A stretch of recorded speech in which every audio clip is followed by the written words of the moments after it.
The far right seems to be incredibly unified somehow. However, the mainstream left is as fragmented, clueless, and lost as ever. I saw a great post on Instagram today where somebody wrote the following: the Democrats turned the party of the working class into the party of consultants, defense contractors, and Davos divas. They refuse to declare a climate emergency, refuse to condemn the billionaire class, refuse to utter the word genocide, let alone stop it. The Democrats ran as MAGA light, so people chose the real thing. What does the mainstream left need to do to turn this catastrophic run around? So that's a massive question. But I think we need to basically, on the one hand, understand what we're up against. I think the left is deeply confused. They do not really understand what we're up against. They're focused on narrow myopic things and they don't realize what is at stake. That leads us to the next thing. So the first part I think is really getting an understanding of what this network is, how it operates, what their agenda is, what they're about, and really understanding what is at stake. Because what is at stake is exactly that. It's the fundamentals of democracy. This is a network war. That's why that's the subtitle of my book. It's an offensive on the foundations of democracy as it stands today. And one of the reasons they're doing it is because there's a systemic crisis in energy, in environment, in the economy, and these guys want to clamp down and maintain even more authoritarian structures to maintain power and wealth. Having understood that, we need to realize that we need to get better at communicating this to publics in ways which are really simple and easy to understand. But even more importantly, we have to start creating an alternative vision that people can buy into, and one that is based on systemic transformation. And I think that critique of the Democrats that you read out is spot on, that we were in a weird situation where voters were able to look at Trump, who had just been voted out, and then they voted Biden in. And then, now they've swung back to Trump.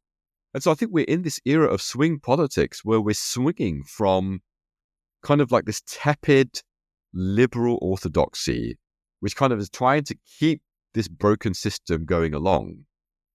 And the other alternative, which is what the far right is saying, which is let's just tear it all down.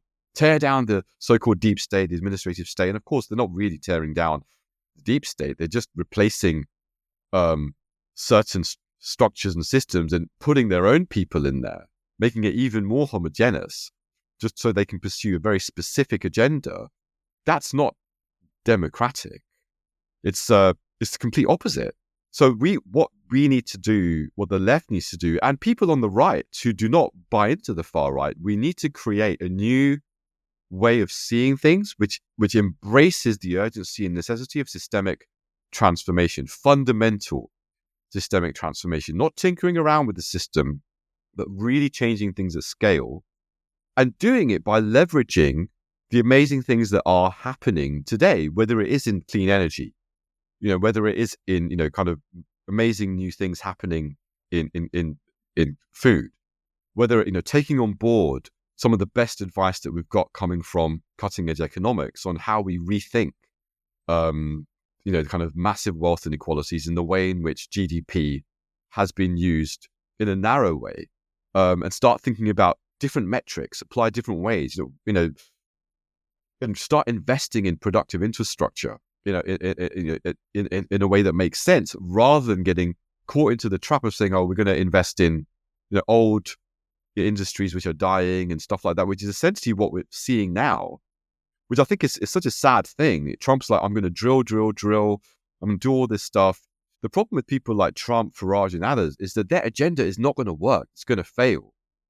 But that's also what we need to remember, was that as those things fail, and they are going to fail, like all the crazy things Trump is going to do, he wants to, deport 20 million migrants, and all the studies show that, that's not the thing that's not the problem with the economy. You're going to take out 7.5% of GDP. That's on a conservative basis, right?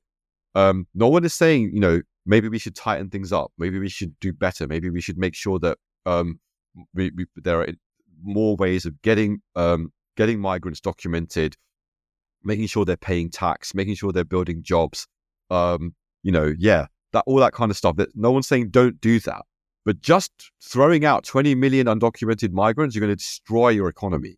That's just a fact. Is migration is that the real problem in the economy? Is that the thing? All the evidence shows that this idea that it's immigration that is the problem in the economy is actually not grounded in fact. It's an ideology.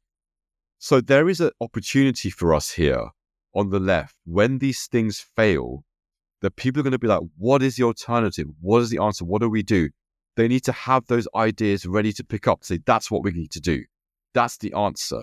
I understand why these people failed. They failed because they're the Alt Reich, and this is what the systemic solution is. Let's go for it. So, we've got our work cut out, but it's the only way forward. Or maybe George Soros, the man who's conducting so many dark conspiracies, is going to die, and then the world is going to become a utopia overnight. Who knows? Who knows? Dr. Ahmed, subscribe to the podcast on YouTube, follow on Spotify and Apple Podcasts. I've been told I have to say that, otherwise nothing happens. Weird. Also, if you feel like it, support me on Patreon. This is a one-person pod. I do everything myself. There's no team behind me, so please feel free to hop on Patreon and find smart cookies on there. And then last but certainly not least, I have to thank my existing patrons. Tovarishi and Tovarishice, you legends, you. Without you, there would be no pod. Which makes you actual producers of this show. So eternal thanks to Jush Premro, Nate Sirk, Goran Ivasic, Anje Sever, Ole, Marin Ferrara, Aljaž Maher, Strole, Aida, Mancian, Miha Medved, Medinho, Goran, Gordon, Lorenzo, Jurečuk, Mila, Carmen, Veronica, and Taichi. Seriously, I'm touched. Thank you so much.